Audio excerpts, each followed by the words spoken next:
Hello दोस्तों, स्वागत है आपका इस चैनल पर। इस चैनल को ज़्यादा से ज़्यादा लाइक और सब्सक्राइब करना। मैं आपको श्राद्धों के बारे में कुछ शब्द बताना चाह रही हूँ, जिससे श्राद्ध करते हैं ना तो प्राणी की आत्मा और पितरों को कैसे मुक्ति मिलती है, उसके बारे में मैं आपको कई बातें बताना चाह रही हूँ। पितरों के लिए किए गए मुक्ति कर्म को श्राद्ध तथा तंडुल या तिल मिश्रित जल अर्पित करने की क्रिया को तर्पण कहते हैं। जैसे ब्राह्मणों के अनुसार तर्पण के या ज्योतिषियों के अनुसार तर्पण के 6 प्रकार होते हैं, जिसमें पहला है देव तर्पण, दूसरा है ऋषि तर्पण, तीसरा है दिव्य मानव तर्पण, चौथा है दिव्य पितृ तर्पण, पांचवा है यम तर्पण और छठवां है मनुष्य पितृ तर्पण।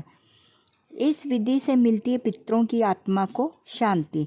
जिस दिन श्राद्ध करना होता है उस दिन स्नान करने के बाद पूरे घर की साफ सफाई करें। घर में गंगा जल और गोमूत्र के भी छिड़के। इसके बाद दक्षिणी दिशा में मुंह रखकर बाएं पैर को मोड़कर और दाएं घुटने को जमीन पर टिका कर बैठ जाएं। इसके बाद तांबे के चौड़े बर्तन में काले तिल, गाय का कच्चा दूध, गंगा जल और पानी डालें। उस जल को दोनों हाथों में भरकर सीधे हाथ के अंगूठे से उसी बर्तन में गिराएं।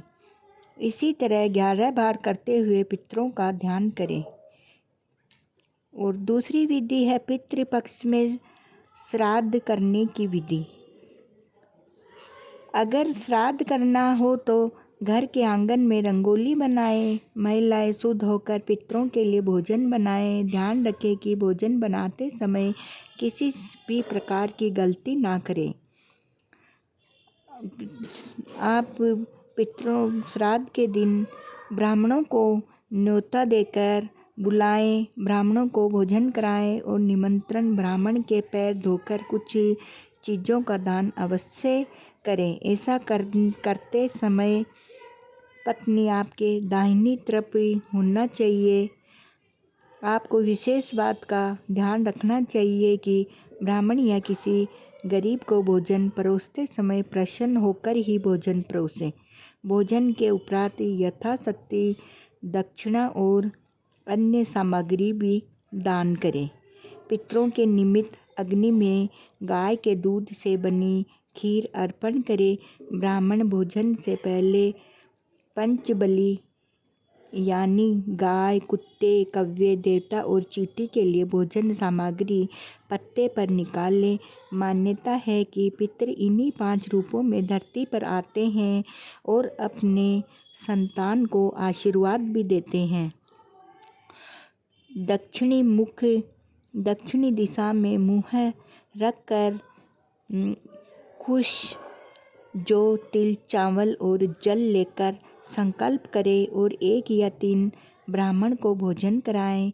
इसके बाद भोजन थाली अथवा पत्ते पर ब्राह्मण हेतु भोजन परोसें। अब पितरों के श्राद्धों में पितरों को पितृपक्ष में कैसे महादान करते हैं उसके बारे में भी मैं आपको बता रही हूँ।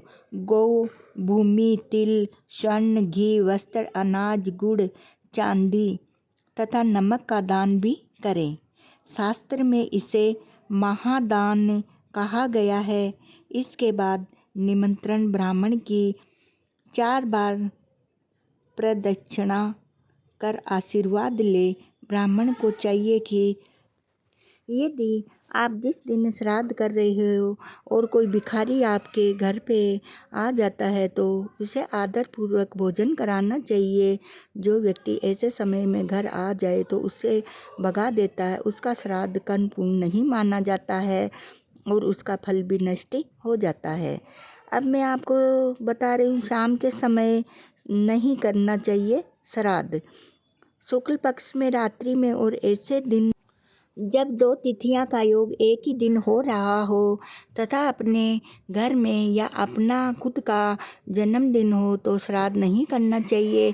धर्म ग्रंथों के अनुसार सायंकाल का समय राक्षसों के लिए होता है यह समय सभी कार्यों के लिए निर्दिष्ट है, अतः शाम के समय भी श्राद्ध कर्म नहीं करना चाहिए।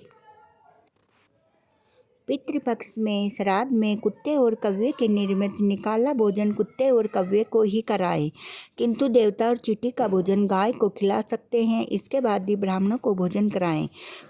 पूरी तृप्ति से भोजन कराने के बाद ब्राह्मणों के मस्तक पर तिलक लगाकर यथाशक्ति कपड़े, अन्न और दक्षिणा दान कर आशीर्वाद पाएं। भोजन के बाद ब्राह्मण को कैसे विदा किया जाता है? ब्राह्मणों को भोजन के बाद घर के द्वार तक पूरे सम्मान के साथ विदा करके आए। ब्राह्मणों को भोजन के बाद घर के द्वार तक पूरे सम्मान के साथ विदा करके आए, क्योंकि ऐसा माना जाता है कि ब्राह्मणों के साथ साथ पितृ लोग भी चलते हैं।